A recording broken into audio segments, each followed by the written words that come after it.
Psychologist. ಇವತ್ತು ಏನು ಭಾನುವಾರ ಒಂದು ಒಳ್ಳೆ ಸಿನಿಮಾ ನೋಡಲಿಕ್ಕೆ ಬಂದೆ ಅಂತ ನಾನು ಹೇಳ್ತೀನಿ. ಊರ ಹಬ್ಬ ನಿಜಕ್ಕೂ ತುಂಬ ಚೆನ್ನಾಗಿತ್ತು.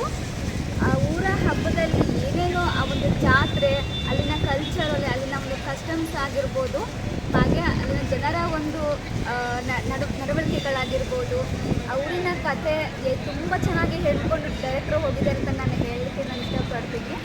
ಆ್ಯಂಡ್ ಅಪರೂಪವಾಗಿ ನಾನು ನೋಡಿದಂಥದ್ದು ಈ ಒಂದು ಸಿನಿಮಾವನ್ನು. ಅದರಲ್ಲೂ ಸಿನಿಮಾಗೆ ತಕ್ಕಂತೆ ಅಂದರೆ ಡಿಫ್ರೆಂಟ್ ಅಂದರೆ ಈಗ ಏನು ನಾವು ಹಾಡುಗಳನ್ನ ನಾವು ನೋಡ್ತೀವೋ, ಸಿಕ್ಕಾಬಟ್ಟೆ ಬೀಟ್ಸ್ ಕೊಟ್ಟು ಏನು ಒಂದು ಮಾಡರ್ನಾಗಿನ ಸಾಂಗ್ಸ್ಗಳು ನಾವು ಇಲ್ಲಿ ನೋಡ್ತೀವೋ, ಆ ಥರದ್ದು ಯಾವುದೇ ಒಂದು ಸಾಂಗ್ಸ್ಗಳು ಏನು ಇರಲಿಲ್ಲ ಇಲ್ಲಿ. ಅದೇ ರೀತಿ ತುಂಬಾ ವೈಭವೀಕರಿಸ್ತಕ್ಕಂತಹ ಫೈಟ್ ಸೀನ್ಗಳೇನೂ ಅಷ್ಟಾಗಿ ಇಲ್ಲ. ಸೊ ಒಂದು ಕತೆಗೆ ಏನೇನು ತಿರುವುಗಳು ಬೇಕೋ, ಹಾಗೆ ಒಂದು ಜಾತ್ರೆ ಅಂದ ತಕ್ಷಣ ಅಲ್ಲಿ ಸುತ್ತಮುತ್ತ ಏನೇನು ಆಗಬಹುದು. ಸೊ ಅದರಲ್ಲೂ ಚೌಡೇಶ್ವರಿ ಜಾತ್ರೆ ಅದು ಬಹುಶಃ ತುಮಕೂರಿನಲ್ಲಿ ಬರುತ್ತೆ ಅಂತ ಕಾಣುತ್ತೆ. ನಾನು ನೋಡಿರಲಿಲ್ಲ, ಬಿಟ್ಟಿದೆ, ಫಸ್ಟ್ ಟೈಮ್ ನೋಡಿದ್ದು. ಒಳ್ಳೆ ಅನುಭವ ನನಗೆ ನೀಡಿದೆ. ಹಾಗೆ ನೀವು ಬನ್ನಿ, ಸಿನಿಮಾ ನೋಡಿ ಎಂಜಾಯ್ ಮಾಡಿ. ನಿಜಕ್ಕೂ ನಿಮಗೆ ಒಂದೊಳ್ಳೆ ಸಿನಿಮಾನ ನಾನು ಹೇಳಲಿಕ್ಕೆ ಇಷ್ಟಪಡ್ತೀನಿ. Thank you.